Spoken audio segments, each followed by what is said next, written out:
Marami ang naghihintay ng sagot sa katanungan na kung ano ba ang magiging kapalaran ng mga militanteng grupo na sinusuportahan ng Iran, kagaya ng mga militant sa Gaza na Hamas, ng Lebanon, Hezbollah, maging Yemen, Houthis, Syria at ng Iraq. Sapagkat sa nagdaang mga araw mula nang mailuklok sa posisyon bilang bagong Pangulo ng Iran, si Masoud Pezeshkian, kahalili ng dating presidente nito na si Ibrahim Raisi, ay wala pa itong direktang mensahe sa mga militanteng grupo na ito maliban sa mga pahayag nito na very bold na nais niyang makipagkaibigan sa lahat ng mga bansa sa buong mundo, lalong-lalo na sa United States of America, maliban sa Israel.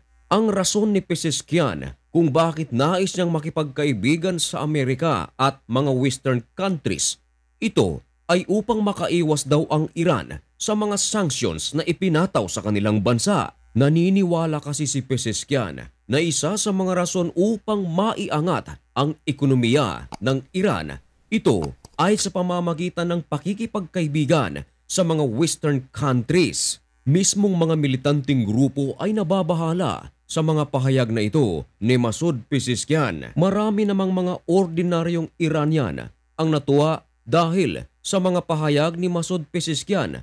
Marami rin kasing mga Iranian ang naniniwala na ang Iran ay kinakailangan ng matutukan ang kanilang ekonomiya. Lingid sa kaalaman ng karamihan na ang bansang Iran ay hindi naman mayaman kung ang pag-uusapan ay ekonomiya.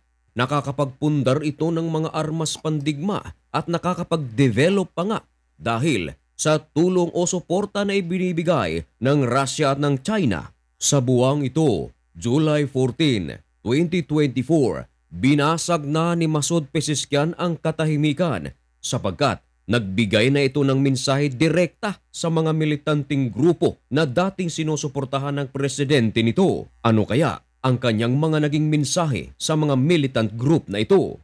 Ibinalita ng FDD or Foundations for Defense of Democracies na nagkukumpirma na ang leader ng Hamas na si Ismail Haniyeh ay nagpasalamat sa presidente ng Iran. Sa pamamagitan ng telephone call, nagkausap si Masoud Pezeshkian at si Ismail Haniyeh. Ayon kay Haniyeh, "We appreciate Iran for playing a role in supporting the Palestinian cause, and we demand more political and diplomatic effort to bring an end to Israel's aggression." Ito ang kanyang mga sinabi sa bagong Iranian president na si Pezeshkian na kinumpirma naman ng Iranian state media. At ito ang sagot ni Pezeshkian, walang detalye, hindi direktang binanggit nito ang pangalang Hamas. Hindi rin direktang sinabi nito na Iran will continue to support Hamas. Maliban na lang sa katagang ito, Iran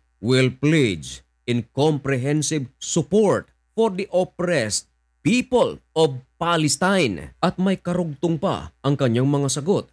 Ayon sa kanya, until all their aspiration and rights are realized and all goods, or ang tinutukoy nito ay Jerusalem is liberated. Bagamat hindi nito direktang binanggit na Iran will continue to support Hamas, pero maiintindihan natin ganun ang patutunguhan nito sa kanyang sinabi, until all their aspirations and rights are realized and all goods or Jerusalem ay liberated. At nagpasalamat dito ang leader ng Hamas na si Ismail Haniyeh. Sa kabilang dako naman, nakipag-usap din si Pezeshkian sa leader sa mga militanteng grupo ng Yemen na Houthis. Kinausap nito si Mahdi Al-Mashyat. Marahil ay narinig mo na at alam mo na ang mga balita na ginagawa ng Houthis sa Red Sea. Sila ay umaatake ng mga barkong papasok at palabas ng Israel. Maging mga commercial vessels ay inaatake nito bilang suporta sa kanilang brothers sa Gaza. Matindi rin ang kanilang galit sa Israel sa mga ginagawang pang-aatake ng Houthis sa Red Sea. Pinuri ito ni Pezeshkian na kinumpirma ng FDD at nangako pa na ang kanyang administrasyon ay gagawin lahat ng kanyang makakaya upang ma-expand pa ang ties nila sa Houthis. Ayon sa mga eksperto, itong si Pezeshkian ay ipagpapatuloy pa rin nito ang kanilang mga policies, lalong-lalo na sa pagsusuporta nito sa mga terrorist group throughout the Middle East. And of course, maliban sa Hamas at Houthis na ating nabanggit, susuportahan na rin ni Pezeshkian ang kataib Hezbollah sa Iraq at susuportahan din daw ni Pezeshkian ang Hezbollah ng Lebanon sa kanilang laban sa Israel at sa mga pag-aatake nitong ginagawa ngayon sa Israel ay susuportahan daw ito ni Pezeshkian. Merong mga nagsasabi, hindi raw ito maisa sa katuparan ni Pezeshkian. Bakit?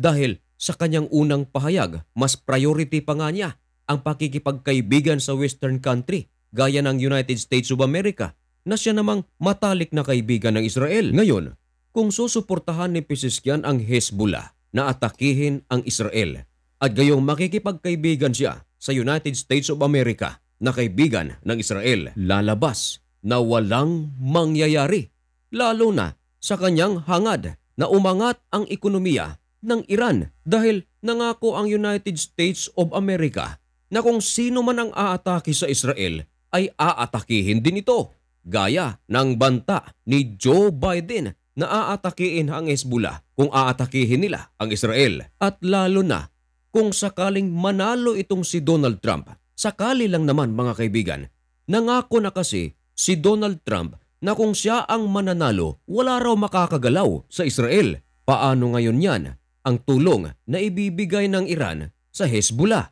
Lalabas, napakagulo ng planong ito. Kaya marami ang mga nagsasabi hindi raw ito maisa sa katuparan ni Pezeshkian, lalong-lalo na siya ay isang reformist.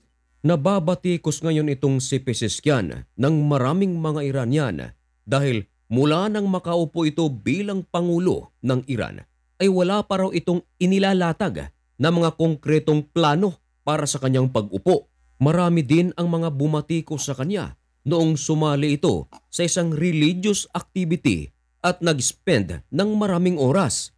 Inamin naman ni Masoud Pezeshkian na kahit siya ang presidente ngayon ng Iran ay alam niya raw ang kanyang limitasyon. Hindi rin daw niya nakakalimutan na meron silang supreme leader. At dahil sa mga pahayag ni Pezeshkian na tila nais niyang ipagpatuloy ang suporta sa mga militant group na ito, pinuri naman ng China at Russia si Pezeshkian. Naniniwala ngayon ang China at Russia na nasa panig pa rin nila ang presidente ng Iran. Ayon sa mga analysis ng mga eksperto, hindi kaya nagpapapansin lang itong si Pezeshkian sa mga Western countries upang ang Western countries ay merong i-offer sa kanya